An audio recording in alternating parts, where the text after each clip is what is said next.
Dakilang Diyos na makapangyarihan sa lahat, Ama, maraming salamat po. Salamat po sa dakilang biyaya ng kaligtasang ipinagkaloob niyo po sa amin.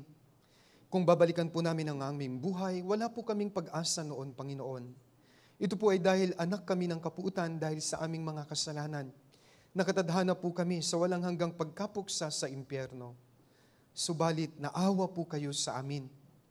At dahil po sa inyong napakalawak na pagmamahal sa amin, pinatunayan niyo po ito. Iniwan niyo po ang inyong trono, nagkatawang tao po kayo. Inako niyo lahat ng parusa. Kayo po ang namatay sa krus para sa katubusan ng aming mga kasalanan.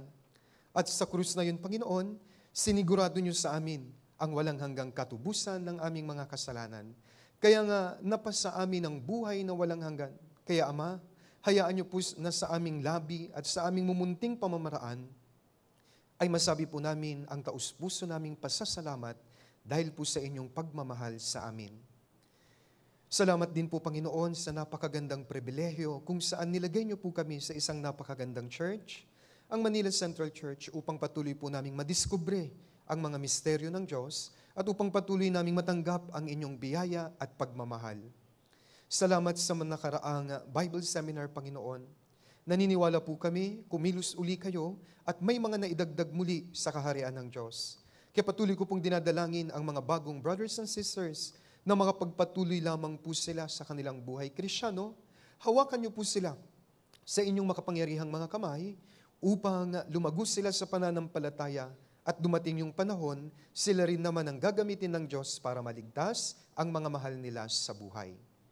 Sa mga sandaling ito, Panginoon, ang inyong mga minamahal na mga anak ay naririto ngayon sa harapan ng banal na salita ng Diyos. Dalangin ko po na kayo po ang magbukas ng kanilang puso at isip upang maunawaan po nila ang inyong banal na kalooban. At harinawa, habang nakikinig sila, ay patuloy na maaliw ang kanilang puso. Patuloy na lumago ang kanilang pananampalataya. Hiling ko rin po, Panginoon, na sa mga schedules po namin, especially ang paparating na Youth Bible Camp, nawa magkaisa ang lahat ng mga kapatiran upang magdala ng mga mahal nila sa buhay. At umaasa po kami na matutupad namin ang inyong banal na kalooban sa Youth Bible Camp sa pamamagitan ng mga kaluluwang iaalay po namin sa inyo, Panginoon, para sa kaligtasan. Sa mga sandaling ito, Panginoon, hiling ko rin po na ang banal na Espiritu ang kumilos at magturo sa amin. At harinawa pagkatapos po naming malaman ng inyong banal na kalooban, ay magkaroon po kami ng pagnanais na isabuhay ito upang patuloy na makita ng mga tao na talagang nasa amin ang Panginoong Hesukristo. Ilagay niyo rin po sa aking mahihinang bibig, Panginoon, maipangaral ko lamang sa inyong mga minamahal na mga anak ang mga salita ng Diyos na akma sa kanilang pangangailangan upang patuloy na lumago ang kanilang pananampalataya. Ito po ang aming dalangin sa pangalan ni Jesus na aming Panginoon at Tagapagligtas. Amen. Okay, para po sa aming main scripture, buksan po natin Lumang Tipan, Unang Samuel. Unang Samuel chapter 6. Mula verse 7 hanggang verse 12. Unang Samuel, 1 Samuel chapter 6. From verse 7 to verse 12. Babasahin ko po from verse 7 to verse 12. Unang Samuel, chapter 6, sisimulan ko po from verse 7 hanggang verse 12. Brothers and sisters, ito po ang salita ng Diyos. Verse 7, ngayon kumuha kayo at maganda ng isang bagong kariton at 2 bagong bakang gatasan na hindi pa napapatungan ng pamato. At ikabit ninyo ang mga baka sa kariton, ngunit iuwi ninyo ang kanilang mga guya. Kunin ninyo ang kaban ng Panginoon. Ilagay ninyo sa kariton at isilid ninyo sa isang kahon na nasa tabi niyon ang mga hiyas na ginto na inyong ibabalik sa Kanya bilang handog para sa budhing nagkasala. Pagkatapos ay paalisin na ninyo at hayaang lumakad. Masdan ninyo kung umahon sa daang patungo sa kanyang sariling lupain sa Beth-Shemesh, kung gayon ay siya nga ang gumawa sa atin ng malaking pinsalang ito. Ngunit kung hindi, malalaman natin na hindi ang kanyang kamay ang nanakit sa atin. Ito ay pangyayaring nagkataon lamang. Gayon ang ginawa ng mga lalaki at kumuha ng 2 bagong bakang gatasan at ikinabit sa kariton at ikinlong ang kanilang mga guya sa bahay. Verse 11, kanilang inilagay ang kaban ng Panginoon sa kariton at ang kahon na may mga dagang ginto at mga anyo ng kanilang mga bukol. Verse 12, basahin po natin sabay-sabay. 3, 2, 1. Ang mga baka ay tuloy-tuloy sa patungo sa Beth-Shemesh. Sila'y nagpatuloy sa lansangan na umuungal habang humahayo. Sila'y hindi lumiko sa kanan o sa kaliwa, at ang mga Panginoon ng mga Filisteo ay sumunod sa kanila hanggang sa hangganan ng Beth-Shemesh. Muli po, magandang umaga po. Mula po sa ating binasa dito po sa 1 Samuel chapter 6, mula po verse 7 hanggang verse 12, binigyan ko po ang pamagat ng ating Lord's Day sermon ngayon bilang The Return of the Ark of the Covenant. Ang pagsasauli sa kaban ng tipan, at mula po sa kwentong ito, kukunin po natin ang mga mahalagang aral na pwede po nating gamitin at maisabuhay sa ating buhay Kristyano. Okay, bago ko po ibigay sa inyo yung mahalagang lessons, bibigyan ko po kayo ng background, ng story, upang maunawaan nyo kailan at paano nangyari ang kwentong ito.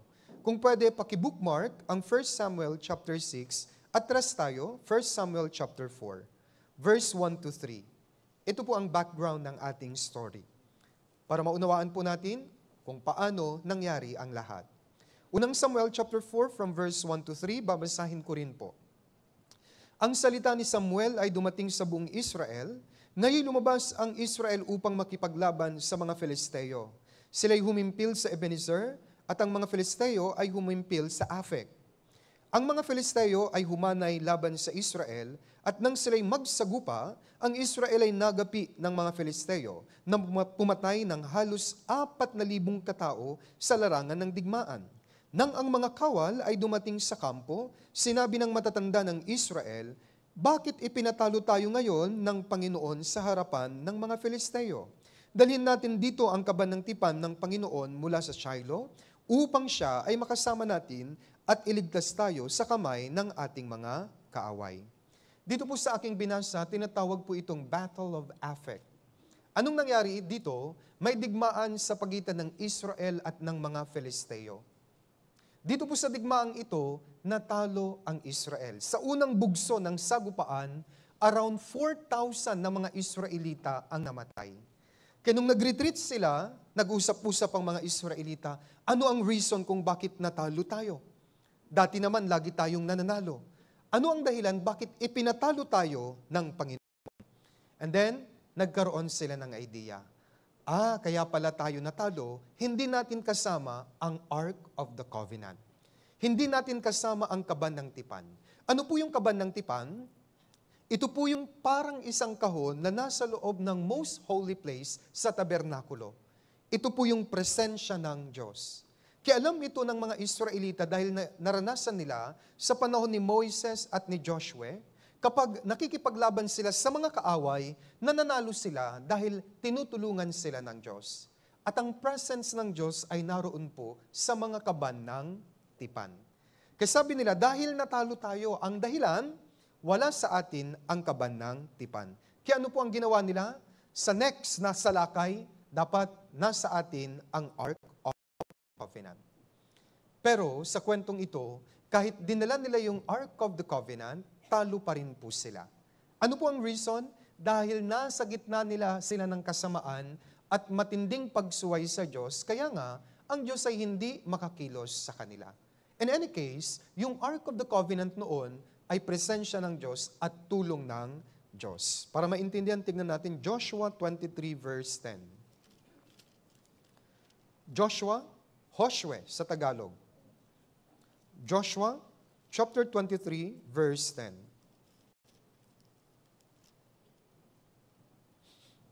Babasahin ko po. Magagawa ng isa sa inyo na mapatakbo ang 1,000 sapagkat ang Panginoon ninyong Diyos ang nakikipaglaban para sa inyo, gaya ng ipinangako niya sa inyo. Sa lumang tipan, especially sa book of Joshua, ang mga Israelita inutusan ng Diyos na gabiin ang 7 lipi sa lugar ng Kanaan. At lagi silang nananalo dahil tinutulungan sila ng Diyos dahil kasama nila ang Ark of the Covenant, sa Tagalog, kaban ng tipan. Pero balikan ko ang ating main scripture. dinala nila ngayon. Kinuha nila ang Ark of the Covenant, pero natalo po sila. Ito pa po yung hindi magandang news. Natalo sila at the same time na-capture, nakuha ng mga Filisteo ang Ark of the Covenant. Balikan natin yung 1 Samuel chapter 4. Unang Samuel chapter 4, verse 10 to 11. Babasahin ko rin po. Ang mga Filisteo ay lumaban at ang Israel ay natalo at tumakas ang bawat isa sa kanila patungo sa kanya-kanyang tahanan. Nagkaroon ng malaking patayan sapagkat ang nabuwal sa Israel ay 30,000 kawal na lakad. Verse 11, ang kaban ng Diyos ay nakuha at ang dalawang anak ni Eli, sina Hophni at Phinehas ay napatay. Kaya dito po na-capture yung pong kaban ng tipan. Nakuha ng mga kaaway ng mga Filisteo, natalo ang bansang Israel. Kung babasahin niyo po ang chapter 5, iniuwi ng mga Filisteo ang Ark of the Covenant. Una, sa kanilang magandang syudad na tinatawag na Ashdod. Nilagay nila yung kaban doon sa bahay ng kanilang Diyos-Diyosan na si Dagon. Sa Old Testament, kapag sinabi nating Dagon, ito po ay ribulto na yung ulo ay isda. Tawag nila doon, fish god. Itinabi nila ang Ark of the Covenant doon po sa kanya, kinabukasan puto na ang ulo ng Diyos-Diyosan nila, o ribulto. And then nagkaroon ng bukulang mga tao. Kaya sabi nila, sinumpa tayo ng Diyos ng Israel. Kaya nung ginawa nila, ito po ay inilipat nila sa lungsod naman ng Gath. Hindi ko na po bubuklatin, pero ito ay nasa 1 Samuel chapter 5. Sa lungsod naman ng Gath, pagdating ng Ark of the Covenant doon, nagkaroon din ng mga bukol ang mga matandanda, maging yung mga bata. Kaya sabi nila, patay tayo. Nilagay nila sa atin yung sumpa ng Diyos. Pinaparusahan tayo ng Diyos ng Israel, kaya ito, puro tayo bukol. Kaya anong ginawa nila? Pinasa po nila sa lungsod naman ng Ekron. At sa Ekron, nung nandun na po yung Ark of the Covenant, nagkaroon din po ng bukulang mga tao at may nakakalitong kamatayan ang nangyari. Kasi sila po ay nagsiiyakan, kaya sabi nila, kailangan na nating ibalik itong Ark of the Covenant sa mga Israelita. Ang kanilang Diyos ay sinusumpa tayo. Kaya dito po sa ating main scripture, ngayon maiintindihan nyo na, ang mga Filisteo nag-usap-usap, ibabalik natin ang Ark of the Covenant sa lupain. At ang pinakamalapit sa borderline ng Philistines and Israel ng Beth-Shemesh. Ang Beth-Shemesh ay Levitical city na pinamana ni Joshua sa mga Levita. Sila ang nakakaalam kung ano ang gagawin sa Ark of the Covenant. Kaya nagkasundo ang mga Filisteo, ibalik natin. At ito po yung napakaganda, ang ginamit nila upang ibalik yung Ark of the Covenant ay 2 bakang gatasan. At mula sa 2 bakang ito, kukunin natin ang aral para sa ating buhay Kristyano. Dito sa ating main scripture, yung 2 bakang ito ay simbolo ng Panginoong Hesus at simbolo ng mga tunay na Kristyano. In any case, sila ang ginamit ng Diyos upang buhatin yung Ark of the Covenant papuntang Beth-Shemesh. Ito po yung lugar, unang lugar ng mga Israelita sa borderline niya sa Philistines. Kaya, bago ko ibigay yung mga aral, ibibigay ko na po yung pinaka-summary ng aking sermon. Wala ito sa lumang tipan, kundi nasa bagong tipan. Tignan po natin. Matthew chapter 16. Ito po ang simbolo ng ating topic ngayon. Ito ang gusto kong matutunan po natin. Matthew 16, verse 24. Bagong tipan po yan. Ebanghelyo ayon kay Mateo. This is versikulo 24. Chapter 16, verse 24. Basahin po natin dahan-dahan at sabay-sabay. 3, 2, 1. Pagkatapos ay sinabi ni Jesus sa kanyang mga alagad, kung ang sino man ay ibig sumunod sa akin, tanggihan niya ang kanyang sarili at pasanin ang kanyang krus at sumunod sa akin. Christian life ay pagpasan po ng krus at patuloy na pagsunod sa Diyos hanggang sa mag-rapture na. At sa pagpasan na ito at pagsunod sa Kanya, mahirap. Paano natin ito magagampanan? Ipinakita sa atin ng 2 baka ang dapat nating gawin upang patuloy tayong makasunod sa Diyos na nagmahal at nagbigay ng kanyang buhay para sa atin, upang patuloy na maging maayos ating buhay Kristyano sa pagsunod sa Diyos. Kaya this time, isa-isahin po natin yung aral. Nakahanap po ako ng 6 na aral dito po sa ating kwento at ito po ang ating pagbubulay-bulayan. Pero pakiusap ko, matutunan pag-uwi, isabuhay niyo po ito at talagang magagawa niyong pasanin ang inyong cross, makakasunod kayo sa Diyos at sa dulo, bibigyan niya po kayo ng napakaraming reward. Kaya ngayon, isa-isahin po natin ang mga lessons dito. Balikan natin ang ating main scripture, 1 Samuel chapter 6. Babalik-balikan po natin, kaya lagyan niyo po ito ng bookmark. Sa mga baguhan yung Biblia po natin, may tali po yan na pula, na itim at puti. Ginagamit po natin yan para tandaan. Okay? Yung mga pahina na babalik-balikan nating pag-aaralan. 1 Samuel chapter 6, verse 7 and 8, ito po ang unang lesson. Babasahin ko po. Ngayon kumuha kayo at maganda ng isang bagong kariton at 2 bagong bakang gatasan na hindi pa napapatungan ng pamatok. At ikabit ninyo ang mga baka sa kariton, ngunit iuwi ninyo ang kanilang mga guya. Kunin ninyo ang kaba ng Panginoon, ilagay ninyo sa kariton, at isilit ninyo sa isang kahon na nasa tabi niyon ang mga hiyas na ginto na inyong ibabalik sa Kanya bilang handog para sa bughing nagkasala. Pagkatapos ay paalisin na ninyo at hayaang lumakad. Dito, nasa Philistines yung Ark of the Covenant. Hindi magamit ng Diyos ang Israel na magda-transport nito kasi nawala na sa kanila at nasa kasalanan ng bansang Israel.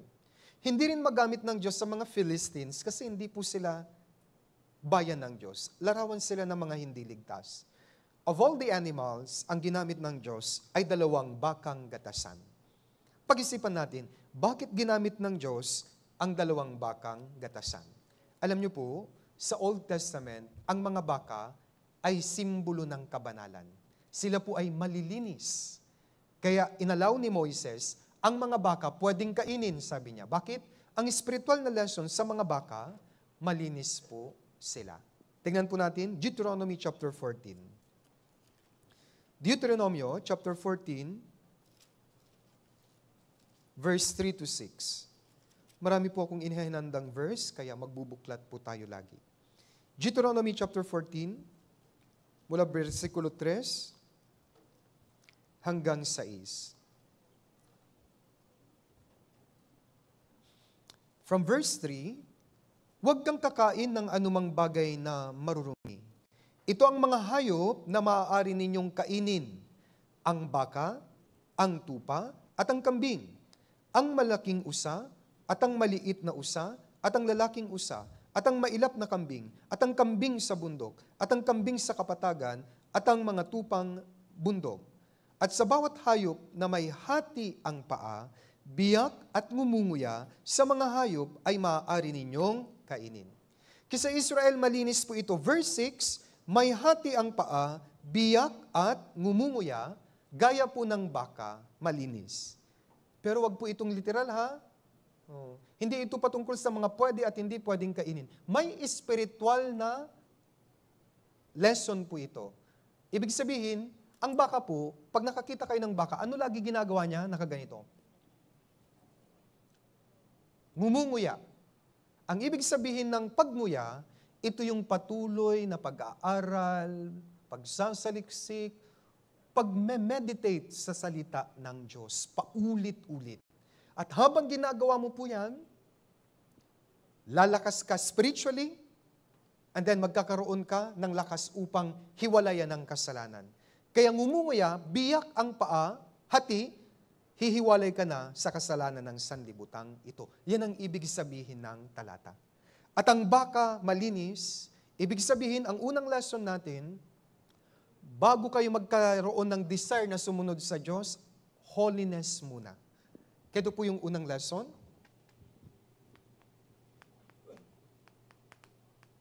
Holiness over desire. Marami po nagpipray, Panginoon, gusto kong sumunod sa iyo. Huwag mo nang unahin ang desire. Dapat, banal ka muna. Malinis ka muna. The Ark of the Covenant ay holy presence ng Diyos. At ang qualified para mag-transport nito, mga banal, malinis din. Kaya nga, ang ginamit ng Diyos, yung pong baka, because ngumunguya sila, and then biyak, hati ang paa. Pero may restriction po. Tignan natin, Leviticus 11, verse 4. Leviticus 11, verse 4. Dapat magkasama po yung ngumunguya, hati ang paa at biyak. Hindi sila paghiwalayin. Paghiwalay, marumi na po yun. Leviticus 11, verse 4. Gayunman, huwag ninyong kakainin ang mga ito sa mga ngumunguya o doon sa mga may hati ang paa. Ang kamelyo, bagaman ngumunguya, ngunit walang hati ang paa, ito ay marumi sa inyo. Kapag ngumunguya raw, pero walang hati ang paa, ito ay marumi. Dapat magkasama yung ngumunguya at hati ang paa. Ano po yung simbolo nito? Marumi, hindi magagamit ng Diyos kung ngumunguya, pero walang hati ang paa. Ano ito? Lagi naman ito sa church. Pero walang pagbabago ang kanyang buhay. Pag-uwi, kasama niya pa rin sila kumpare, sila kumari, at may ginagawa silang mga kababalaghan. Marumi pa rin ito. Ito po yung taong nasa church, di paligtas, kaya walang pagbabago ang buhay. Kasama pa rin niya ang mga unbelievers at hindi siya humihiwalay sa kanila. Kapag ganito, hindi ka magagamit ng Diyos. Isa pa, Leviticus chapter 11, verse 7. Basahin natin verse 7, sabay-sabay. 3, 2, 1. At ang baboy, bagaman may hati ang paa at biyak, subalit hindi ngumunguya, ito ay marumi para sa inyo. Ito naman baboy, may hati ang paa at biyak, subalit hindi ngumunguya, marumi. May simbolo po ito. Ano po ito?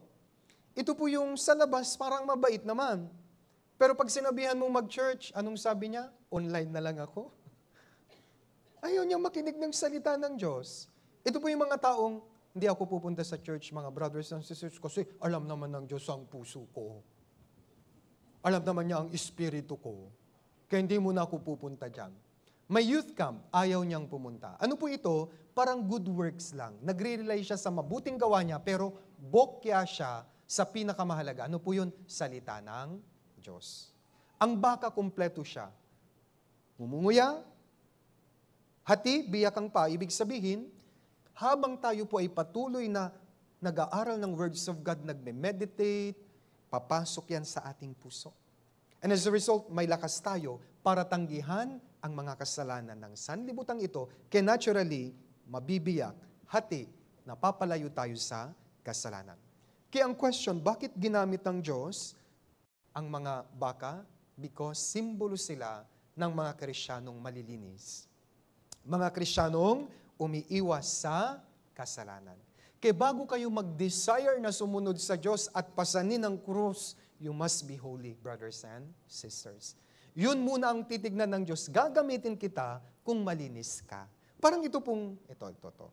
Kahit hindi mamahaling baso, kung malinis, magagamit ko po ito. Pero kahit gold ito, pero yung marumi, iinumin ko ba? Hindi po. Hindi mahalaga sa akin, kung ano yung lalagyan ng mahalaga sa akin, malinis siya. Ganon din po ang Diyos. Hindi tinitignan ng Diyos sa church para gamitin niya ang isang brother o sister, kung magaling siya, matalino, hindi po. Simple lang ang requirement ng Diyos. Sana, malinis ka. At kung malinis ka, magagamit kita. Pastor, minsan ako naman po yung parang ngumunguya, pero sa labas, marami pa akong friends.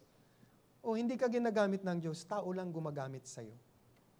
Simple lang po yun. Wala kang reward later on. Ang Diyos alam niya lahat. Kaya my dear brothers and sisters, bago kayo magkaroon ng desire na sumunod sa Diyos, magsakripisyo, dapat malinis tayo.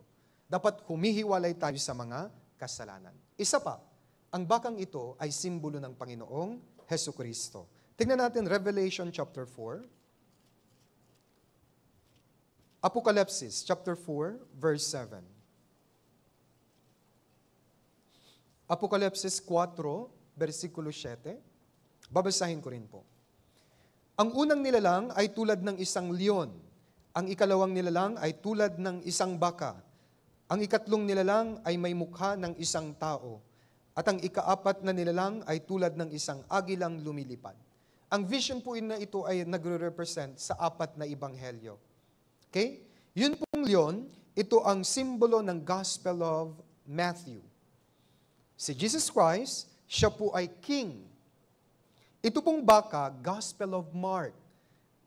Si Jesus Christ, simbolo ng baka, servant. Ang baka laging nagtatrabaho sa bukid. Tama, mali. Yun lang, napakasipag po niya. And then, yung Gospel of Luke, tao. Ang Panginoong Hesus ay naging perfect man. At yung eagle, yun pong agila, ito ay ng Gospel of John, ang Panginoong Hesus ay the Son of God. Balikan ko po yung Mark, yung baka, si Jesus Christ na parito, anong sinabi sa Mark 10:45? Sapagkat ang anak ng tao ay hindi naparito upang paglingkuran, kundi upang maglingkod at ibigay ang kanyang buhay na pantubos sa marami. Kinagkatawang tao po siya, inako niya ang ating mga kasalanan, pinaglingkuran niya tayo. Maging yung mga alagad nga, hinugasan niya ang kanilang mga paa. Tularan po natin, ito po yung simbolo ng baka, servant. Born-again Christians, number 1, must be clean and we must take yung nature ng pagiging servant para madali nating mapasan ang krus ng Panginoong Hesus at makasunod sa Kanya. Una, pinabanal na po tayo ng Diyos gamit ang Kanyang dugo. Kapag ligtas na po kayo, yun na po yung justification, naging banal ka na. Anong nagpabanal sa atin? Ang dugo ng Panginoong Jesus. Hebrews chapter 13. Tingnan po natin. Hebrews chapter 13, verse 12.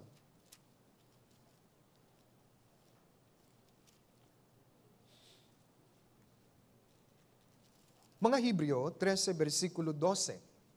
Babasahin ko rin po. Kaya si Jesus man ay nagdusa sa labas ng pintuan ng lungsod upang gawing banal ang mga tao sa pamamagitan ng kanyang sariling dugo. Kaya nung naligtas po tayo, naging anak na tayo ng Diyos, naging banal na tayo. Ito po yung mahalaga. Ngayong anak na tayo ng Diyos, kailangan nating mabuhay sa kabanalan. Hindi ka po nabubuhay sa kabanalan para maging anak ng Diyos. Anak ka na ng Diyos, kaya mabuhay kayo sa kabanalan. Kapag sinabi natin kabanalan, humihiwalay sa kasalanan. Ganun po yun. Kaya my dear brothers and sisters, first lesson, holiness muna. Yun muna yung unahin natin. Dapat maging malinis tayo gaya ng mga baka, para after that, kung may desire tayo, hahayaan ng Diyos, ipapahintulot niyang pasanin din natin yung krus. Dito sa dalawang baka, yung Ark of Covenant, ang pinasan nila, tayo, ang papasanin natin ay ang krus ng Panginoong Hesukristo. Bakit? 2,000 years ago, siya ang unang nagpasan. Pinasan niya yon, pinako siya. Ang krus noon, simbolo ng sumpa. Kasi doon pinapakita. Pero nung si Kristo ang ipinako sa krus, naging banal na po yun. Holy cross should be pinapasan ng mga holy people. Tandaan niyo po ito. Kaya dapat, para magawa nating makasunod sa Panginoon, number 1, dapat lumalayo tayo sa mga kasalanan. Pakiusap ko po, para makakilos ang Holy Spirit, dapat malinis tayo. Bakit hindi kumilos ang Diyos sa Israel noon? Dahil nasa kasalanan sila. Kaya talo sila sa digmaan. Paparating ang ating youth camp. Anong unang requirement dapat? Nabubuhay tayo sa kabanalan. Dapat umiwas tayo sa kasalanan. At para makaiwas sa kasalanan, mothers group, women's group, young adult group, punta tayo lahat doon. Hindi sa Beth Shemesh. Punta tayo sa Tanawan, Batangas. Para patuloy mapabanal ang ating buhay Kristiyano. Yan po yung unang lesson, tandaan, holiness muna bago yung desire. Malinis ka dapat muna bago ka gumawa. Pangalawang lesson, balikan po natin, 1 Samuel chapter 6. Verse 7. Mabilis lang po, kung nandyan na po kayo, may bookmark. 1 Samuel chapter 6, verse 7. This time, kayo naman po ang bumasa, sabay-sabay. 3, 2, 1.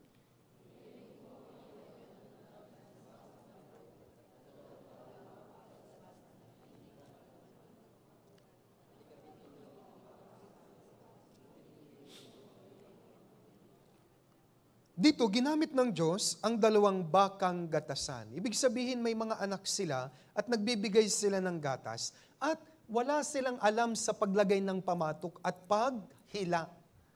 Wala silang experience. Bagong-bago yung kariton.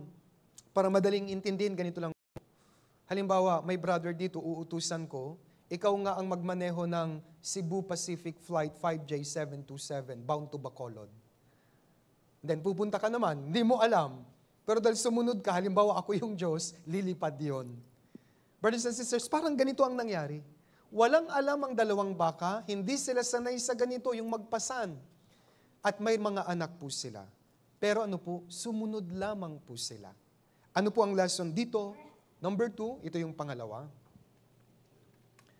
After holiness, obedience na po. Obedience over experience. Kahit wala pa po kayong alam, wala pa po kayong experience, sumunod lang. Ito ang mahalaga sa Diyos.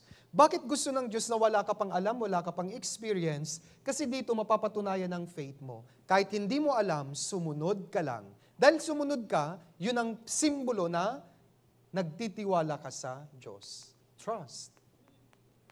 Kaya ang isang napakagandang puso, yung bagong ligtas. Pag bagong ligtas, wala pang alam, lagi siyang nagpipray. Lagi siyang umaasa sa Diyos. Gusto ng Diyos. Mag-obey lang kayo kahit wala kayong experience pa. Sa church, August na po, papunta na po ang September. Minsan, by September, namimili na po kami ng mga leaders. Kaya kahit wala ka pang alam, kung ikaw po ay pinagkalooban ng Diyos ng isang ministry, sumunod ka lang. And God will guide you all throughout your ministry. All you have to do, obey. Sa mga baguhan, kaliligtas nyo, halimbawa tinawag kayong magbigay ng testimony, sumunod ka lang. Huwag mo pong sabihin, niya ako. Sabay dun sa church car, maingay siya. Kahit hindi nyo alam magbigay ng testimony, sige lang, itry nyo lang. Mahalaga sa Diyos ang pagsunod. Kapag sumunod ka, bahala siya sa'yo. Siya ang tutulong sa'yo. Dito po sa Biblia, yung mga ginamit ng Diyos, wala rin po silang experience, pero sumunod sila. At nung sumunod sila, tinulungan sila ng Diyos. Isang halimbawa, si Abraham. Tingnan natin, Hebrews chapter 11. Hebrews chapter 11, verse 8.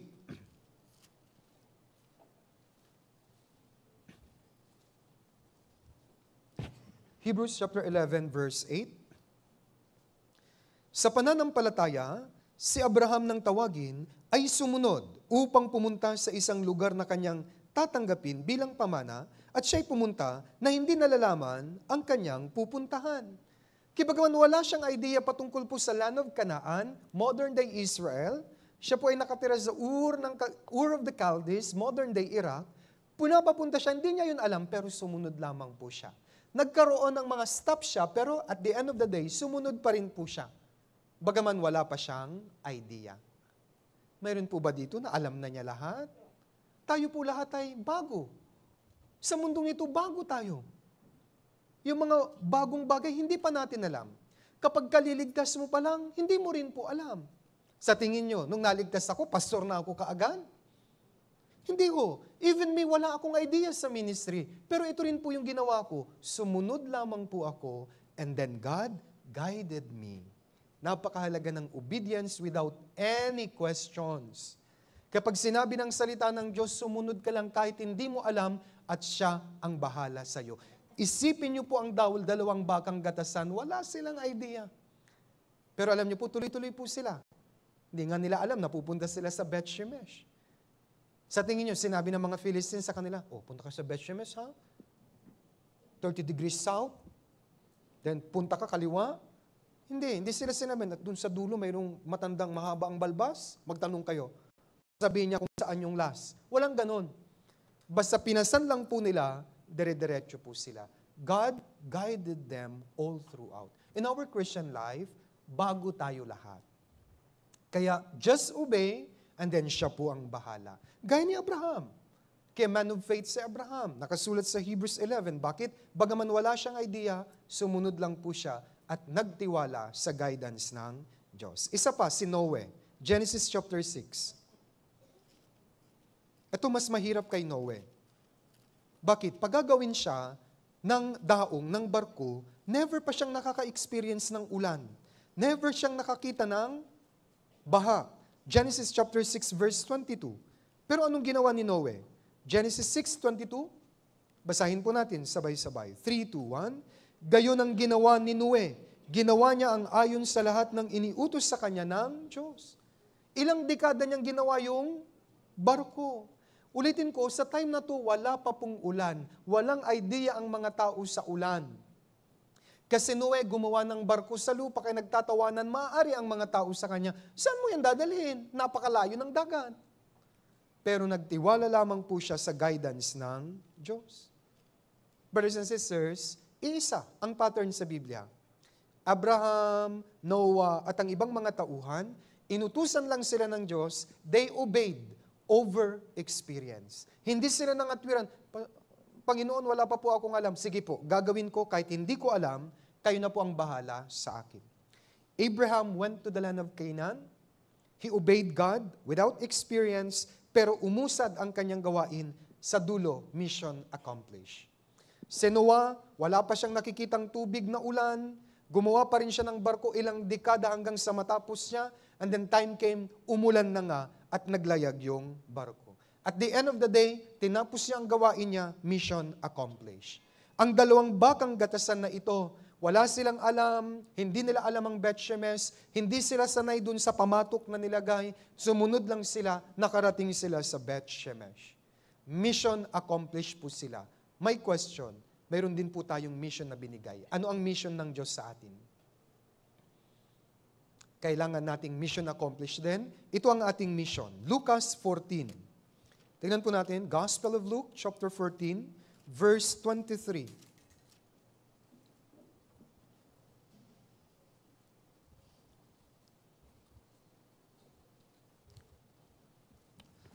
Luke chapter 14, verse 23. At sinabi ng Panginoon sa alipin, lumbas ka sa mga daan, sa mga bakuran, at pilitin mo silang pumasok upang mapuno ang aking bahay. Ano po ito? Dakilang paanyaya ng Diyos sa mga tao upang maligtas po sila. Bahay, ito ang church, ito ang kaharian ng Diyos, ito ang mission natin. Labas daw tayo, pilitin ng mga tao. This coming youth Bible camp, pilitin mo si mami mo, kung hindi pa siya ligtas, pumunta. Yung mga anak nyo, yung mga magulang dito, I believe may mga anak kayo. Kung hindi paligtas ang inyong mga anak, ano po ang ginagawa natin? Pilitin nyo. Sabi dito, malinaw, pilitin. Kasi ngayon matitigas na ang ulo ng mga tao. Pilitin. Compel them. Sabi po sa English version. Kaya dapat pinipilit natin sila, paulit-ulit, kahit pagalitan tayo, pilitin natin silang makarating sa bahay ng Panginoon. Anong ibig sabihin? Maligtas po sila. And in due time, makakarating po sila sa langit. This is our mission. At kahit wala pa po kayong experience, sumunod rin lang po kayo. Ako rin po nung ako ay naligtas, wala rin akong experience sa mission. Anong ginawa namin? Umuwi kami sa probinsya ko. Nag-Bible seminar kami. Wala akong kaalam-alam, sumunod lang, pero kumilos po ang Diyos. Kasi Youth Bible Camp, sumunod lang. At kikilos ang Diyos sa inyo. Pag nakita na ng Diyos, may holiness ka na, naturally, nag-obey ka, yung desire mo, tutulungan ka na niya. Kahit mahirap, tutulungan ka niya. Tingnan natin, Awit 37. Awit 37 verse 5.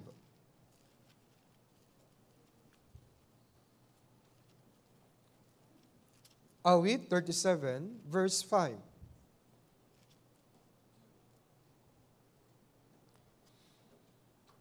Ipagkatiwala mo ang iyong lakad sa Panginoon, magtiwala ka sa Kanya, at siya'y gagawa. Sumunod lang kayo. Magtiwala lang sa Diyos, at siya ang gagawa. Kaya kung may desire, gagawa ang Diyos. Dito sa Biblia, napakarami ko pong pwedeng maibigay na yung tao nagkaroon ng desire, tinulungan ng Diyos. Example po si Daniel. Bawal po ang mga Israelitang kumain ng mga pagkaing inialay sa Diyos-Diyosan. Marami po yun. Inialay sa mga ribulto. Ang problema si Daniel, binihag po siya, dinala sa Babylonian Empire. Ang hari na ang nagutos, kumain ka ng ganito. Kaya nung ginawa niya, may desire siya na tanggihan ng mali. Pagtatanggihan niya ang mali, utos yun ng hari, pwede siyang papugutan ng ulo. Pero dahil may desire siya, tinulungan siya ng Diyos. Nung nag-decide siyang, hindi po ako kakain. Hayaan niyong kumain lang ako ng gulay at mga prutas. Tignan niyo po kung gaganda ang aking katawan. Yes po. Tinulungan siya ng Diyos, mas malusog siyang tignan kaysa sa mga ibang tao. Kaya nabighani yung eunuko. Okay, inalaw po siyang kumain. At dito po ang pinakagusto ko, si Esther. During the Persian Empire, si Esther po ay isang Hudyong dalagita. At naging asawa po niya si King Ahasuerus ng Persian Empire. Napakalawak ng nasasakupan ng Persian Empire during those times. Ang problema, ang mga Hudyo noon may kalaban. Ang pangalan niya Haman. Si Haman ay simbolo ni demonyo. At naggumawa siya ng kasulatan na palagda sa hari. At ang utos, immediate and executory. Ano yung utos? Papatayin lahat ng mga Hudyo. Si Esther, Hudyo po siya. Kaya nung nalaman ng kanyang tito na si Mordecai, yung kasulatan, sinabihan niya si Esther, pumunta ka sa hari para mabago yung kautusan, kung hindi, mamamatay tayong lahat. Pero may problema. Noon po, kung pupunta ka sa hari nang hindi kanya pinapatawag, papatayin ka nila. Wala pong order na pinapatawag siya. Pag pupunta si Esther sa hari, papatayin po siya. Kaya ngayon, nag-uumpugang bato ang sitwasyon ni Esther. Kung hindi ako pupunta sa hari, mamamatay kaming lahat, kasama ng aking mga kababayan. Pag pupunta naman ako sa hari, pwede akong pugutan ng ulo kasi bawal pumunta sa kanya nang hindi niya pinapatawag. Pero anong sinabi niya? Gustong-gusto ko, sa Esther 4:16, sabi niya, mag-ayuno kayo, ipag-pray niyo ako, and then pupunta ako. If I perish, I perish. Nagdesisyon siya. At dahil nag-decide siya, tinulungan siya ng Diyos. Tignan natin Esther chapter 5. Esther, chapter 5. Verse 1 to 3. May isang point na gusto ko pong ituro sa inyo dito. Esther, chapter 5, verse 1 to 3.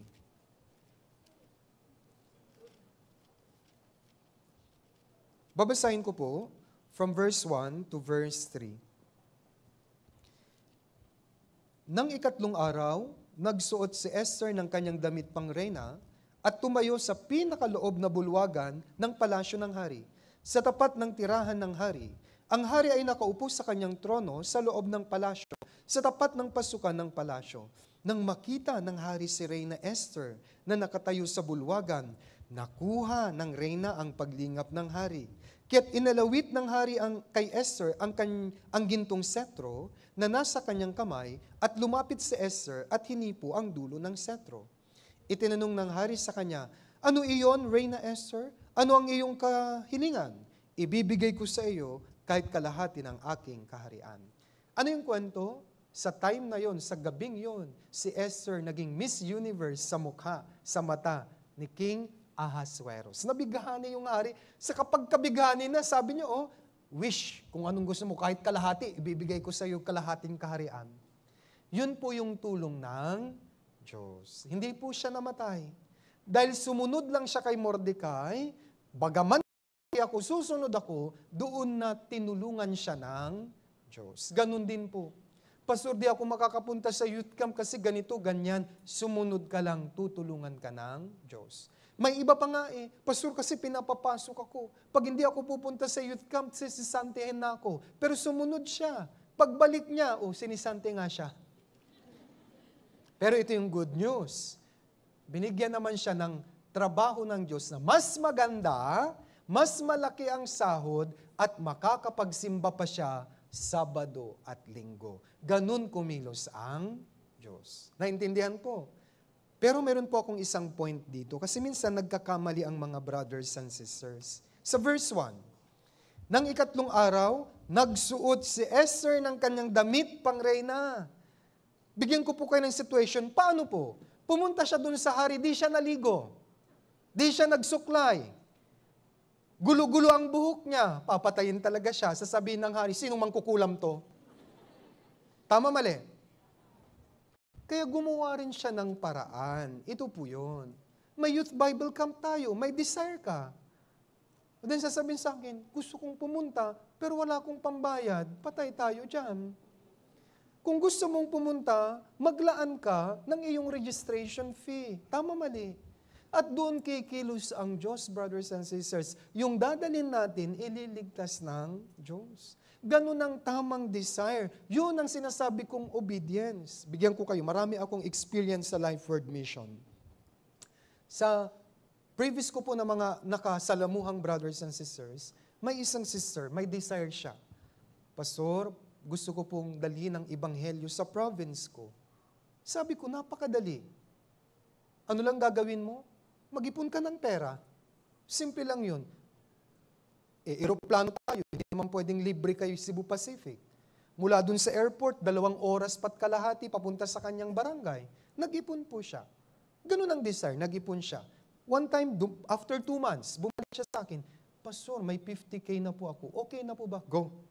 O, nag-announce na ako, mission, kanya-kanya tayong pamasahe. Ginamit namin yung ipon niya para sa pagbabigay ng pagkain sa mga tao, pagsusundo sa kanila. Naging successful ang mission. Ganun ang desire. Hindi pwedeng, may desire ako pero libre ha. Gusto kong punta ng Sunday sermon pero susunduin niyo ako. Hindi ganun. Walang ganun sa Biblia. Kung gusto niyong kumilos ang Diyos sa inyo, you must have desire, pero gawa ka ng paraan. Si Esther nagsuot ng damit pang reyna. Ulitin ko sa inyo, kung nagsuot po siya ng damit pang katulong, mabaho siya, pupugutan talaga siya doon. Naintindihan po ninyo, this youth camp, if you really have the desire, you pay for your registration. Kikilos ang Diyos. Isa pa, meron po akong experience, summer retreat. Sister po siya, may trabaho naman. Pero ilang beses na hindi maligtas-ligtas ang mami niya. Summer retreat. May trabaho po siya. Pastor, dadalhin ko uli si mama sa summer retreat. Okay, dalhin mo. Pero dito po ako nawasak. Sino pong magbabayad ng kanyang registration? Gusto kong umiyak. Sabi ko, mama mo yun, di mo kayang bayaran, kaligtasan niya. Kung talagang gusto mo, bayaran mo.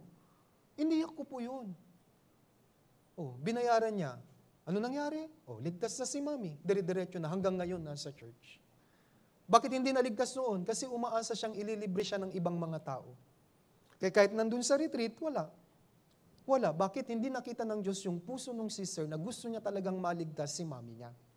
If you have the desire, gawa ka ng paraan. God will use you. Kaya pag makikinig na, parang kanta na po yung Bible seminar sa kanila. Dahil nakita na ng Diyos na ikaw mismo gusto mong maligtas yung ini-invite mo. Kahit maging ako. Kung may in-invite ako at gusto kong maligtas siya, this youth Bible camp, ako nang bahala sa'yo. Alam yun ng Diyos. Magsasakripisyo ko para maligtas ka. Pero kakausapin ko muna siya. Kung may maiambag ka, di magmambag ka. Ilan ang kaya mo? 200? Sige. Sa akin na yung 50. Parang ganung diskarte. Kapag ganun kikilos ang Diyos, yung gagastusin nyo, sa tingin nyo, hindi niya ibabalik? 10 times or 100 times, ibabalik po niya yun. Kaya my dear brothers and sisters, you have over-experience, pero gumawa kayo ng paraan. Yung desire na yan, makikita sa inyong gawa, hindi lang sa wishful thinking. Yung iba kasi, desire ng desire, wish lang, pero wala silang ginagawa. Ang dami ko na pong counseling. Pastor, pag-pray nyo, magkaroon ako ng trabaho. Nag-apply ka na? Hindi pa po. Wala talaga. Naintindihan po ninyo? Mga maling pag-iisip. Pastor, may sakit po ako. Ipag-pray nyo, nagpa-check up ka na? Hindi pa. Paano ka gagaling? Naintindihan po? Kung may sakit, magpa-doktor. And then, ang Diyos, gagamitin niya ang doktor para gumaling ka. Naiintindihan nyo? Just like Esther. Papatayin siya kung hindi niya nakuha ang atensyon ng hari, kaya nagsuot siya sa tingin ko yung pinakamagandang dress niya. Paglinggo, dapat maganda rin ang dress natin, mga brothers and sisters. Baka naman pumunta ka dito, di ka pa naligo, kakahiya. Di ba? Kaya dapat i-practice natin good damit during Sunday. Meron po tayong tinatawag sa Biblia na damit pansamba. Kaya makikiusap ako, hindi po tayo nasa bahay.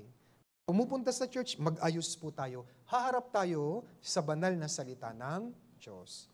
Kung kayo po ay haharap kay BBM, magsusuot ka ng maayos, kayo naman.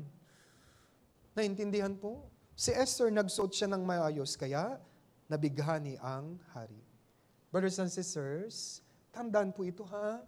Kahit hindi mo pa alam, mag-obey ka lang. Pero do your part. At kikilos ang Diyos sa'yo, yung mga baka, natapos po nila, mission accomplished. Youth Bible Camp, may mission tayo. I hope ma-accomplish po natin. Kaya consider holiness. And then number 2, obedience. Pangatlo, balikan natin ang 1 Samuel chapter 6. Unang Samuel chapter 6, verse 10 to 12.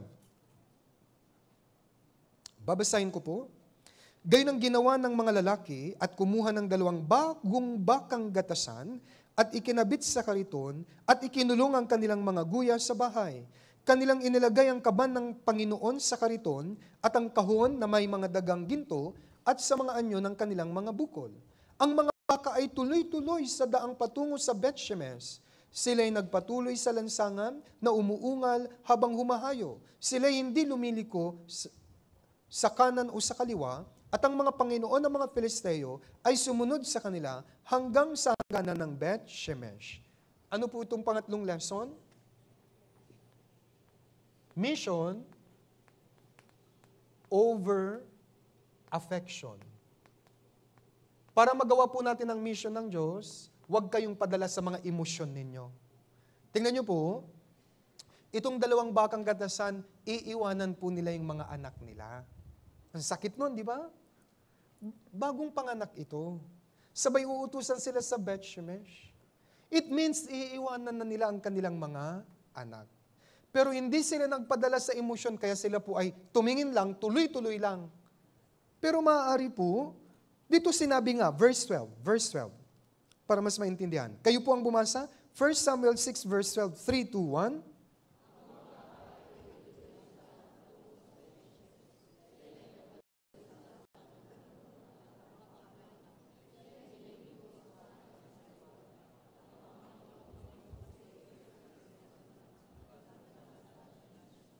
Brothers and sisters, gusto ko po maintindihan nyo ito, napakahalaga. Habang umaalis sila, umiiyak sila, umuungal. Masakit, may mission sila. Kaya para magawa nyo ang mission, kailangan yung talikuran ng inyong emosyon. Yes po. Minsan hindi kayo makapag-church dahil sa anak mo. Kahit anong mangyari, mag-church po kayo. Unahin nyo ang Diyos. Alam nyo po ba dito sa Biblia, kapag inuuna mo ang ibang tao, ibang mga bagay, kaysa sa Diyos, hindi ka nakarapat-dapat sa Diyos. Bakit? Lahat ng meron tayo, galing sa Diyos. Tama? Yung anak nyo, saan galing yan? Sa Diyos. Yung lakas mo, saan galing yan? Sa Diyos. Yung talino mo, saan galing yan? Sa Diyos. Wala kayong pag-aari na sa inyo, sa Diyos lahat. Kaya gusto ng Diyos, unahin natin siya. Kung hindi, di tayo karapat-dapat. Matthew chapter 10, para mas maintindihan.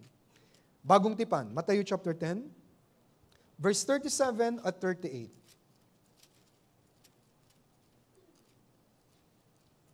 Matthew chapter 10, verse 37 and 38. Makinig pong mabuti, napakahalaga ng talata. 37 at 38. Ang umiibig sa ama o sa ina ng higit kaysa akin ay hindi karapat-dapat sa akin. At ang umiibig sa anak na lalaki o anak na babae ng higit kaysa akin ay hindi karapat-dapat sa akin. At ang hindi nagpapasan ng kanyang krus at sumusunod sa akin ay hindi karapat-dapat sa akin. Hindi nito ibig sabihin na pababayaan mo ang pamilya mo. Hindi po. Ang ibig sabihin nito, priority. Kung sino ang uunahin mo.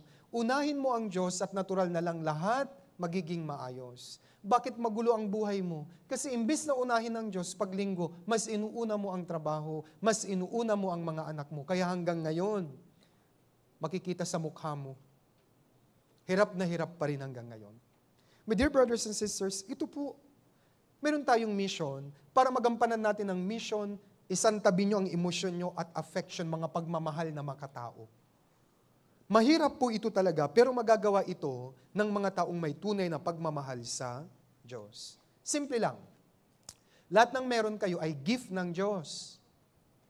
But, ito po yun, you have to love the giver, not the gift. Di ba? Yung nagbigay ang mahalin mo, hindi yung ibinigay niya. Baliktad tayo eh. Halimbawa, niregaluhan ka ng papa mo ng kotse. Dapat, mahalin mo si Papa mo, hindi yung kotse mo. O, salamat pa, bahala ka na sa buhay mo, akin na to. Maraming ganun, walang utang na loob. Yes, pinapabayaan nila ang Diyos, bagaman ang Diyos binigay na lahat. Tinatalikuran nila pag Wednesday, pag Sunday, pag youth camp, ayaw nilang unahin ng Diyos. Huwag kayong mag-expect na kikilos ang Diyos sa atin, Manila Central, kung ganito ang ugali natin. Kailangan above all, unahin natin ang Diyos. Bakit? Unang Korinto, para mas maintindihan nyo. 1 Corinthians chapter 6, verse 20. Baka sabihin nyo, ang damot naman ng Diyos, Pastor, bakit laging siya? Hindi ho. Unang Korinto chapter 6, verse 20. Dapat ito ang malaman natin. 1 Corinthians 6 verse 20. Basahin po natin sabay-sabay. 3, 2, 1. Sapagkat kayo'y binili sa isang halaga, kaya't luwalhatiin ninyo ng inyong katawan ng Diyos. Binili na tayo ng Diyos. Katawan, kaluluwa, espiritu, pag-aari niya. Dati nakasanla tayo kay Satanas, pero binayaran niya ang kanyang dugo, kaya nakuha na niya tayo. Alipin na tayo ng Diyos. Bihag na tayo ng pag-ibig niya. Kaya nga, uunahin na natin siya. Ito pong cellphone ko, pag-aari ko to, magagawa ko ang anumang gusto kong gawin. Kapag hinawakan ko ba yung cellphone ko, nagpupumigli siya, ayaw ko sa iyo, may tampo ako. Ay pag ganun siya, baka itapon ko. Tama? Pag-aari kayo ng Diyos, kaya dapat sumunod kayo sa gusto niya. At ang gusto niya, unahin po natin siya. Meron akong isang kwento na hindi ko makakalimutan sa aking buhay. Ito ay kwento sa likod ng Wednesday sermon. Noon po may isang brother, mag-isa lang siyang kumakayod para sa Wednesday sermon, dubbing and translation. Dapat maipost na po yung translation at dubbing ng Martes para mai-upload sa site ng Wednesday morning. Kaya Monday, dun siya nagdadub. Isang araw, Monday, magdadab na siya. Pero nagkataon, yung sister wife niya, buntis, manganganak na. Magpapaalam na siya, magdadab muna ako, pumutok na yung panubigan ko. Kayong brother, anong uunahin ko? Dubbing? O sa ospital? Anong ginawa ng brother? Baby, wag ka munang aalis. Magdadab lang si Papa. Pumunta siya sa church. Naalala niya itong dalawa. Umuungal din po siya. Magdadab pa ako. Baka mamatay yung anak ko. Tinapos siya ang dubbing. Baka mamatay yung mag-ina ko. Tinapos niya. Dubbing muna. Tinulungan siya ng Diyos. 1.5 hour na dub niya. Umuwi siya. Then takbo na sila sa ospital. Paglabas ng bata, gwapo. My dear brothers and sisters, yan ang likod. Mga istorya, kwento sa Wednesday sermon. Hindi nyo to alam. Pero dahil alam nung brother ang kwento ng Bethshemesh, kahit uungal ako, magdadab ako, wag muna yung pamilya, emosyon. Unahin ko muna ang gawain ng Diyos. And then God will help you through. Napatunayan ng brother na ito, kayong brother, ginagamit ng Diyos din. At ang kanyang family. Bakit? Proven and tested. Pamilya o Diyos? Diyos muna. Diyos muna. Dahil ang Diyos ang nagmahal at nagbigay ng kanyang buhay para sa atin. Youth Bible Camp. Kailangan pa ba naming mag-announce para pumunta kayo? Hindi ho. Kahit hindi ko yan i-announce, automatic, dahil mission po natin. Para mapagtagumpayan nyo ang mission at madala nyo ang krus, mission over affection. Huwag nyo munang sabihin sa akin, Pastor, may trabaho ako. May problema sa bahay. Dalhin mo na sila. Pati yung trabaho mo, dalhin mo doon. Makinig tayong lahat. Sumama kayo. Kikilos ang Diyos kung ganun tayo. I-set aside ang emosyon. At yung iba sa inyo, di ba, mas pinipili nyong pumunta. Pinapagalitan ka na ng asawa mo. Nagbanta pa, pag uwi mo, wala ka ng asawa. Pero pumunta ka pa rin. Pero pag uwi mo naman, wala rin siyang magawa. Bakit? Kumilos na ang Diyos, sinipo na yung puso niya, wag mo nang pagalitan. Pumunta naman yun sa church, hindi naman naglakwat siya. Naintindihan po? It's just that minsan, na panghihinaan tayo. Brothers and sisters, maraming ganitong kwento. Inuna nila ang Diyos, hindi po sila napahamak. Tandaan niyo po yan. Unahin mo lagi ang Diyos at hindi ka mapapahamak. Yan ang ginawa ng dalawang baka. Kaya nga, mission, accomplish po sila. Pangapat, balikan natin ang 1 Samuel, chapter 6. 1 1 Samuel chapter 6, verse 10 to 11. Ito po yung pang-apat. Babasahin ko po muli. Kanilang inilagay ang kaban ng Panginoon sa kariton at ang kahon na may mga dagang ginto at mga anyo ng kanilang mga bukol. Ang mga baka ay tuloy-tuloy sa daang patungo sa Beth-Shemesh. Sila'y patuloy sa lansangan na umuungal habang humahayo. Sila'y hindi lumiko sa kanan o sa kaliwa. At ang mga Panginoon ng mga Filisteo ay sumunod sa kanila hanggang sa hangganan ng Beth-Shemesh. 2 baka. Ano po ang next na lesson? Together. Dalawa sila. Magkasama. Together over solitude. Mag-isa. Or alone. Sa Christian life, hindi po tama yung mag-isa. Laging magkasama. Kaya they work together. Kaya nga gumaan yung pagpasan ng Ark of the Covenant. Ganon din po tayo. Brothers and sisters, dapat sama-sama tayong gumagawa. This Youth Bible Camp, sama-sama tayo. Hindi lang ito para sa youth. Lahat, manay, tatay, sama-sama tayo, magtulungan po tayo. Bakit mahalaga yung concept ng dalawa dito sa Biblia? Mahalaga? Sa US po, may mga puno po, tawag redwood. Matatangkad, and then nagkakaroon po sila. Ayan. Redwood tree. Ito po ay nakaka-reach around 100 meters high. However, ang kanilang ugat ay mababaw lang. Bagaman mataas sila, mababaw.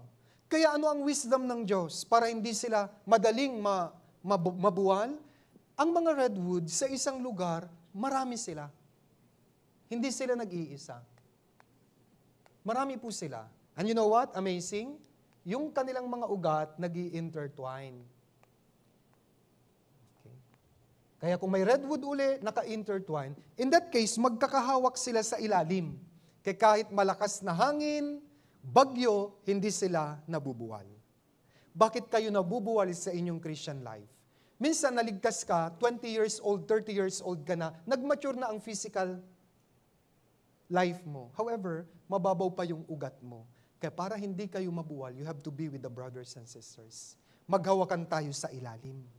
Kapag ganon, hindi tayo mabubuwal. Kaya ano ang sabi ng Biblia? Ang dalawa ay mas mabuti kaysa isa. Tingnan natin, Ecclesiastes chapter 4. Ecclesiastes chapter 4, verse 9 to 10.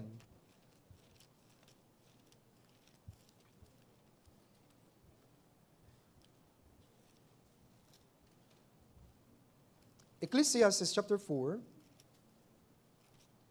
verse 9 to 10. Ang dalawa ay mas mabuti kaysa isa, sapagkat sila'y may mabuting gantimpala sa kanilang pagpapagod. Sapagkat kung sila'y bumagsak, ibabangon ng isa ang kanyang kasama, ngunit kahabag-habag siya na nag-iisa kapag siya'y bumagsak at wala nang iba na magbabangon sa kanya. Yan po ang lesson ng redwood tree. Sama-sama lang po sila, nag-aawakan sila yung mga ugat nila. Kaya nga, kahit nandyan na ang bagyo, hindi sila babagsak. Ganon din po tayo. Brothers and sisters, tandaan nyo ito, kung mag-isa ka lagi, babagsak ka. Kaya kung may fellowship, sama kayo. Kung may gawain youth camp, sama kayo. Lahat tayo maghahawakan sa ilalim. Hawak kamay, walang bitawan, lalakas po tayo. Kaya sa mga baguhan, hindi nila ito alam. Sa mga baguhan, sama lang kayo. Para pag marami tayo, may power. Ano pa? Alam kong alam nyo ang story ng mga uling. Ang tawag ko to power of two. Pag yung uling, mag-isa niya, kahit sindihan mo yun, may apoy. Pero, panandalian lang. Pero kung kasama niyo yung ibang uling, kung halimbawa 5 minutes lang ito, pag mag-isa niya, pero pag kasama niyo yung iba, tatagal siya 100 times. Bakit? May power in between. Kayong mga baga ng apoy, nag-aapoy sila kasi marami sila. Imagine, alisin ko yung isang uling, ilalagay ko dito. Maya-maya, wala nang apoy. Tama?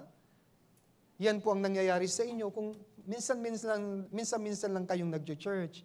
Kaya walang baga, walang apoy, kaya wala kayong power. Kaya ito po huwag niyong pabayaan ang ating pagsasama-sama. Sa Hebrews chapter 10 verse 25, huwag natin pabayaan ang ating pagtitipon gaya ng iba, kundi palakasin ang loob ng isa't isa, lalong-lalo na kapag inyong nakikita na papalapit na ang araw. Ano pa? Dahil dalawa sila, magaan na buhatin yung Ark of the Covenant. Ganun din po, may mission tayo. Kung lahat tayo pupunta sa youth camp, may fathers, men's group, women's group, young adult group, ang mga gawain magiging magaan. Tama po?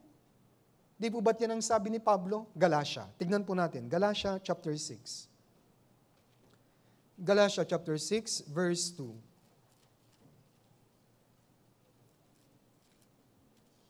Galatia chapter 6, verse 2.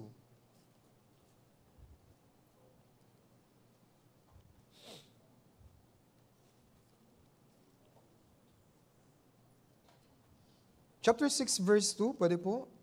Basahin po natin sabay-sabay. 6 verse 2, 3, 2, 1.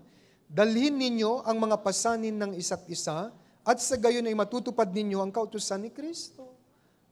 Pagsama-sama tayo yung pasan magaan. Tama po. Ito pong pulpit, nara po ata ito. Mabigat ito kung ako lang. Kung tutulungan ako ng dalawang brother, madali namin itong bubuhatin at mailagay sa ibang lugar. Sa Christian life, bakit bigat na bigat kayo? Kasi lagi kang mag-isa. Hindi ka pumupunta sa fellowship, sa mga youth Bible camps, sa mga retreat, hindi ka pumupunta. Kaya hanggang ngayon, bigat na bigat ka. As a result, di ka na tumangkad tuloy. Diba? Anong ibig kong sabihin? Hindi na tumatangkad ang iyong buhay, Kristiyano. Kaya my dear brothers and sisters, may power sa dalawa. Yung dalawang baka, together po sila, hindi mag-isa. Pero yung dalawang ito, maaari, nagkakasikuan sila. Hindi pa nila alam eh. Nagkatampuhan ba sila? Wala pong nakasulat. Bagaman medyo hindi sila sanay, nagpatuloy sila. Ganon din po. May mga sinful nature pa tayo. Sa church, huwag niyong tignan ng tao. Okay? Tignan niyo lagi ang Diyos. Minsan may mga makakatusok sa'yo, makakasiko sa'yo dito. Anong isusukli mo? Pagmamahal. If you share love in the church will be filled with love. Pag hatred ang isi-share ninyo, the church will be filled with anger. Hatred. Kaya ano ang isi-share mo? Ikaw na lang magparaya. Ikaw na lang magmahal. Kung nasiko ka niya, nasiko mo ko Hawakan mo, haplusin mo yung kamay niya. Lagyan mo pa ng ointment. Baka nasaktan ka. Di mas maganda. Hindi yung siniko ka niya, sabay siniko mo rin. Tumalsik tuloy. Anong mangyayari sa atin? Hindi na to church. Away-away na. My dear brothers and sisters, ganun ang church. May mga pagkakaiba tayo, but we have one mission. Doon kayo sa mission magtuon para magawa natin. Tama, mali? Yes po. Anumang differences natin, we have one mission. That's important. Huwag nyo nang tignan ng mga differences natin. Malinaw po? Yan po yung pang-apat. Pang-lima, balikan natin. Pang-lima, patapos na ho tayo. 1 Samuel chapter 6, verse 12. Basahin po ninyo, verse 12, sabay-sabay, 3, 2, 1. Ang mga baka ay tuloy-tuloy. Sila'y nagpatuloy sa lansangan. Sila'y hindi lumiko sa kanan o sa kaliwa, at ang mga Panginoon ng mga Filisteo ay sumunod sa kanila hanggang sa hangganan ng Beth-Shemesh. Panglima, ito yung gusto ko. Tuloy-tuloy, paulit-ulit, tuloy-tuloy. Panglima, no retreat, no surrender.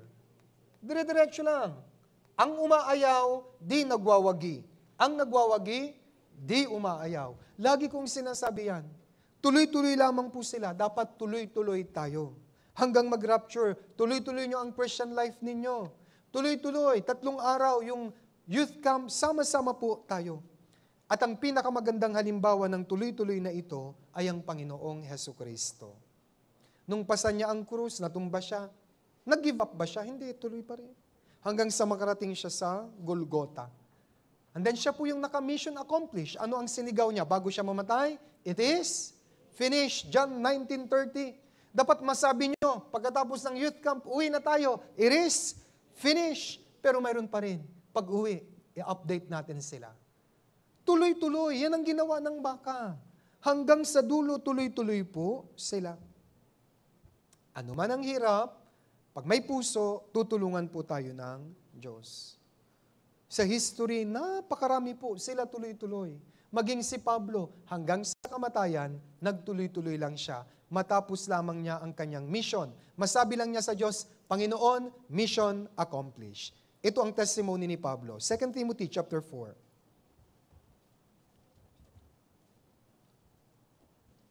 2 Timothy chapter 4, verse 4, verse 6 hanggang 8. Ikalawang Timoteo, kapitulo 4, versikulo 6 hanggang 8. Tungkol sa akin, ako'y ibinuhos na tulad sa inuming handog, at ang panahon ng aking pagpanaw ay dumating na. Nakipaglaban ako ng mabuting pakikipaglaban. Natapos ko na ang aking takbuhin.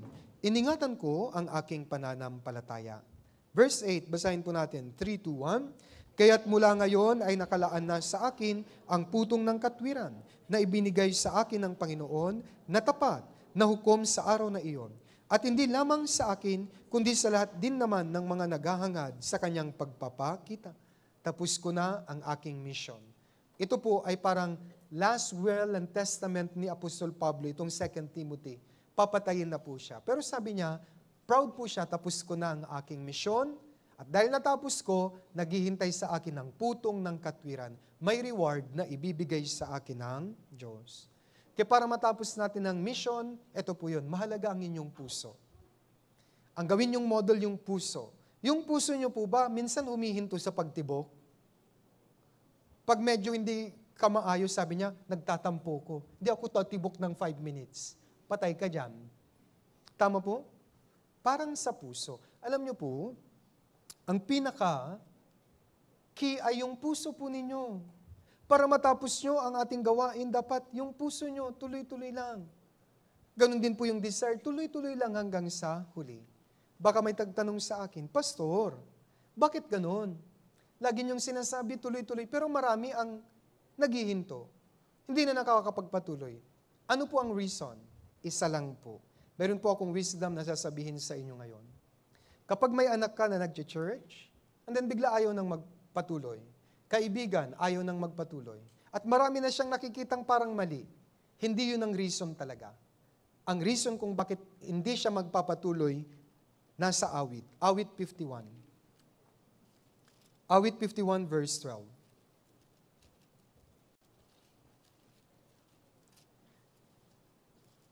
Even matagal na sa church, kung biglang nanamlay yan, nakita nyo, ito yung reason kung bakit. Awit 51 verse 12.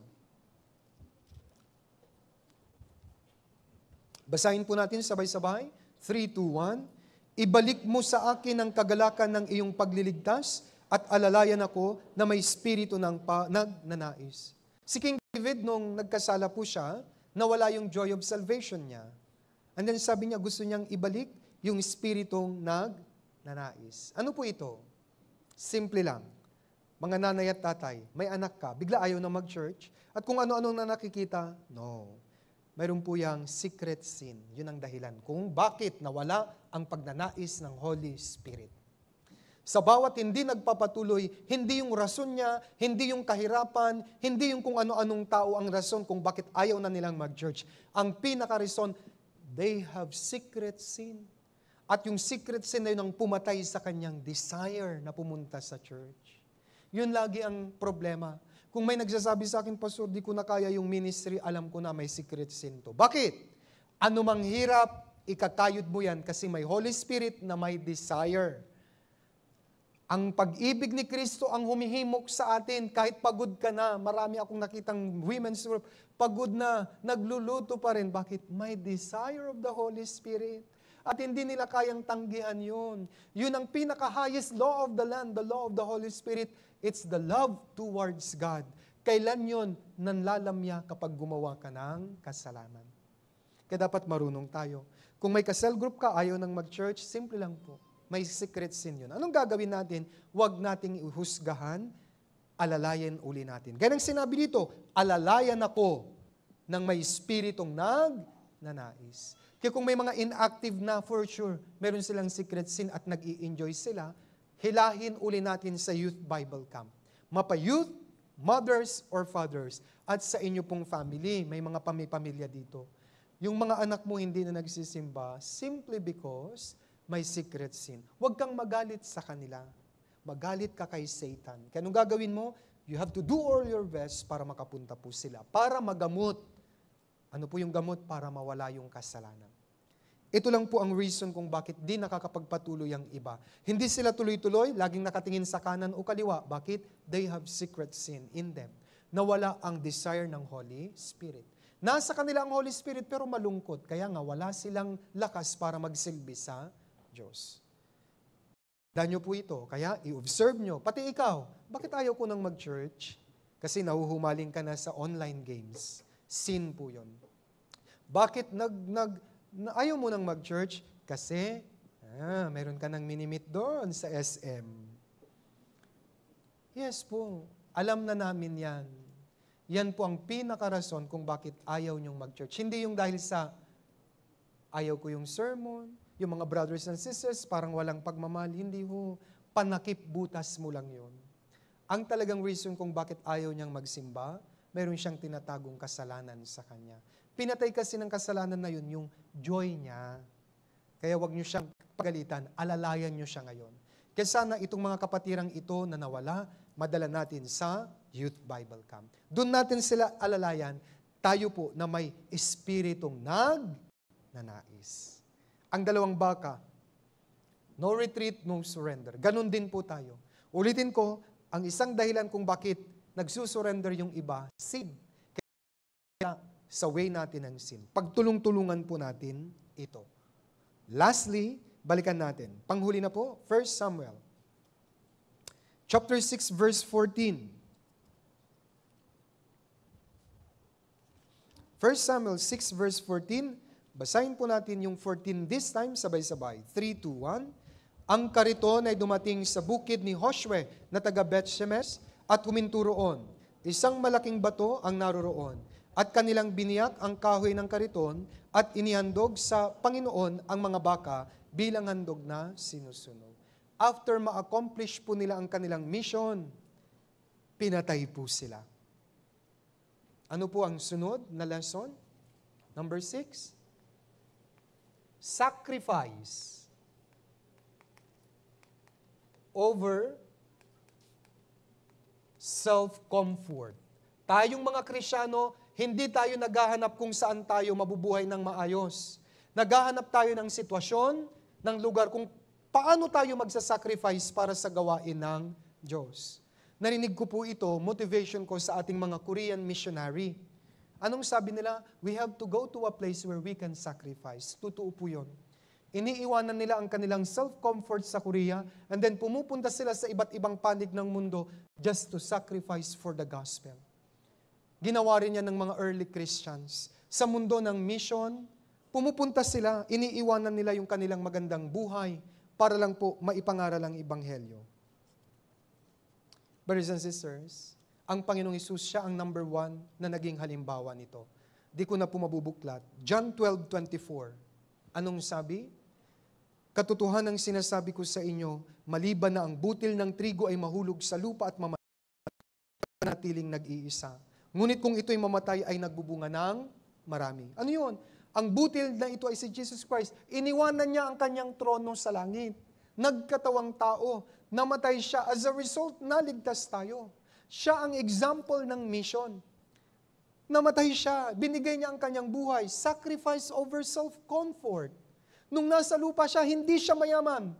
Mahirap po siya. Wala siyang pag-aari. Tiniis niya yun, pero Diyos siya. Para pakita sa atin, kung marunong kayong magsakripisyo, magbubunga ito. Ang dami. Sinundan siya ni Moses. Si Moses, Prince of Egypt, pero tinalikuran niya ang pagiging Prince of Egypt. Tama po?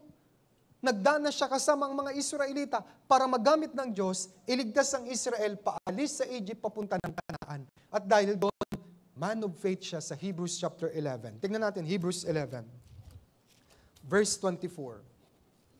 Ito ang mga taong hindi nila inalintana ang magandang buhay. Mas mahalaga sa kanila, mamatay para sa Diyos. Iniwanan nila lahat ng bagay. Hebrews 11:24. Basahin din po natin. Ito pong 24, Hebrews, chapter 11, verse 24. 3 to 1. Sa pananampalataya ng nasa hustong gulang na si Moises, ay tumangging siya'y tawaging anak na babae ni Faraon. Pati verse 25 po, sabay-sabay. 3 to 1. Na pinili pa ang mapasama sa kaapihan ng bayan ng Diyos kaysa magkaroon ng pansamantalang kasiyahan ng kasiyahan. Ayaw kong maging Prince of Egypt kasi yan, puro lang yan kasalanan. Sabi niya, gusto kong maging alipin, samahan ng Israel. At naging leader po siya. Ginamit siya ng Diyos dito sa Biblia. Bakit? Sacrifice over self-comfort. Sino pa? Si Pablo. Si Pablo, pinugutan po siya ng ulo. Yan ang sacrifice ni Pablo. At dahil dyan, na-establish niya ang maraming churches. At ang mga churches na ito ang humayo para mag-mission, ngayon, naabot na tayo ng gospel. Kung wala po silang sakripisyo, walang mangyayari. Sa mundo ng Christianity, sa panahon po natin, sa era natin, baka kilala nyo si Jim Elliot at ang kanyang mga kaibigan. Sino po sila? Sila po ay nag-mission papunta po ng Ecuador, sa Waorani tribe. Ang tribong ito pumapatay ng ibang mga tao na hindi nila katribo. Nag-warning na ang government ng Ecuador kay Jim Elliot together sa kanyang mga kasamahan, 4 sila. Huwag kayong pupunta dyan, papatayin kayo. In their desire to preach the gospel, pumunta po sila doon, kinatay silang lahat. Pero ano po ang good news? Yung mga asawa nilang mga nurse, sila naman ang pumunta. Ginamot yung mga katutubo. Kayo mga katutubo nag-isip, bakit? Pinatay namin yung mga asawa nyo, kami ginamot nyo. Doon na i-preach ang gospel. Naligtas yung mga katutubo. Balikan ko our Korean missionaries. They left good life, self-comfort, and they sacrifice. This time, mga minamahal kong brothers and sisters sa Manila Central Church, kahit sa buong Pilipinas, ano ang ambag nyo sa sakripisyo? Ano ang ambag natin? Mahirap ba na pumunta sa church na kahit hindi kayo sunduin? Sakripisyo, ang lit-lit naman yan. Mahirap bang mag-provide para sa registration sa retreat center? Iiyakan ko po kayo. Sobrang liit. Hindi natin kaya. Yung iba buhay ang ibinibigay tayo, maliit lang na time. Maliit lang na halaga, kakain ka naman doon. Anong nag-i-stop sa inyo para mag-sacrifice para sa Diyos? Alam niyo po, kung talagang mayroon kayong puso para sa Diyos, kahit naiwan ka ng service, magkukommute ka. Wala akong pamasahe, pastor, lalakarin mo. Marami akong mga kapatirang nakilala. Hanggang ngayon, saludo ako. Alam niyo po ba? Nilalakad nila, napakalayo, makapunta lang sa church. Sacrifice tayo, hindi po self-comfort. Nakikita ko dito maraming nagsasacrifice. Sa mga marunong mag-sacrifice, para sa inyo ang huli kong talata. Awit 72. Awit 72.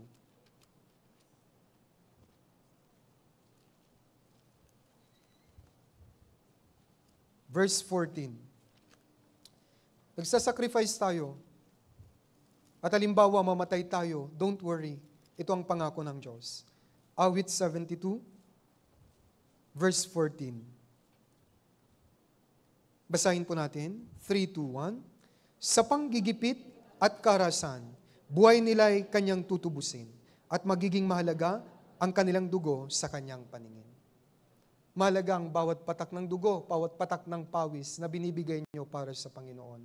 Hindi mawawalang kabuluhan ang lahat niyong pagdurusa, paglilingkod sa Diyos. Kaya ano po ang hihilingin ko, Manila Center Church, mauna tayong magsakripisyo. Actually, yung ginagawa natin, kapiranggot na sakripisyo na. Meron po ba dito iniwanan niya ang bansa niya para pumunta sa ibang bansa? Para doon magpakahirap, mai-preach lang ang gospel. Yung kanyang mga anak, hindi nila alam ang lingwahe, nabubuli sa school. May gumawa sa atin, wala po. Ano ang part ng sacrifice natin para sa mission, Philippine Life Word Mission? Tandaan nyo, mayroon tayong Philippine Life Word Mission. Okay? PLWM. Ito po ay mission, di ba? Ito Philippines. Phil na lang. Sino ang magsasakripisyo? Kaya sino? Ibang tao?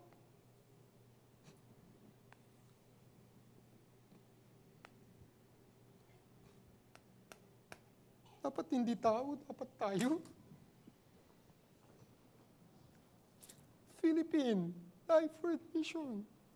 Tayo ang magsakripisyo. Gawa kayo ng paraan. Every retreat, sama tayo. Kung may Bible seminar, sama tayo. Kahit mawalan na tayo, ang mahalaga maligtas sila. The second coming is very near. Malapit na po. Kung wala kayong sakripisyo, mark my word, God will not use this church. Gagamitin ng Diyos ang ibang church kung hindi kayo magsasakripisyo. Babaling ang work ng Holy Spirit sa iba. Kaya kung ako sa inyo, matakot tayo, magsakripisyo. Gawin nyo yung kanya-kanyang gawain ninyo. Sacrifice for this Philippine Life Word Mission. You have to love this one. Bakit? Even me, without the sacrifice of our brethren, di ako maliligtas. They sacrifice a lot for this Philippine Life Word Mission. Alam niyo po ba? To create, to build buildings, retreat center, nagsakripisyo sila. Hanggang saan? Dapat tayo naman ngayon, nasa atin na yung baton, tayo ang mag-sacrifice. Hindi yung pahingi, lagi ng pahingi. Tulungan nyo kami na lagi ng tulungan. Mali po. This day, dapat lahat tayo mag-sacrifice. If you do your part, God will work mightily in Manila Central Church. Kaya please, iiwanan ko po kayo ng isang term. Philippine Life Word Mission. No retreat, no surrender. Para magawa po natin maisulong ang ating mission sa Philippines, we need everyone's sacrifice. Sacrifice, hindi po self-comfort. Wala po akong maririnig, habang retreat, nagpapakahirap lahat, siya nasa bahay, nanunood sa cellphone. Hindi Kristiyano yung ganyan. Dapat, sama-sama po tayo. Pasensya na po, subalit mula sa puso ko po talaga, kailangan nating tumayo sa ating paa, mangyayari yun kung marunong tayong magsakripisyo. At kung magsasacrifice kayo, ang Diyos kikilos, dadami tayo, magkakabunga ito, at mapapahayo natin ang Ebanghelyo sa buong Pilipinas. Ano ang isang pangarap ko? Na tayo rin pupunta sa ibang bansa para mag-mission. Okay? Okay, my dear brothers and sisters, we learned 6 lessons mula po sa 2 baka. Holiness over desire, obedience over experience, mission over affection, together over solitude, no retreat, no surrender, sacrifice over self-control, do it all together. Para saan? For Philippine Life Word Mission. Manalangin po tayong lahat. Dakilang Diyos, makapangyarihan sa lahat, marami pong salamat. Patuloy niyo po kaming tinuturuan. Salamat sa sakripisyo ng bawat isa. Salamat po sa pagtsatsaga niyo po sa amin, Panginoon. Hiling ko po na nawa maging matagumpay ang Youth Bible Camp. Nawa magkaroon ng desire ang mga kapatiran na sumama doon magsakripisyo, higit sa lahat, dalhin nila ang buong pamilya po nila upang makarinig ang pamilya nila ng kaligtasan. Sa mga sandaling ito, Panginoon, salamat sa pagtuturo sa amin gamit ang banal na Espiritu.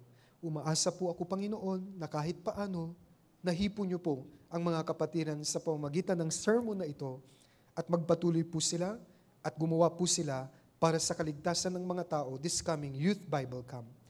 Hiling ko rin po ang patuloy na paglago ng pananampalataya ng Manila Central Church at nawa ang lahat ay makibahagi lagi sa gawain ng Panginoon. Ito po ang aming dalangin sa pangalan ng Panginoong Jesucristo. Amen.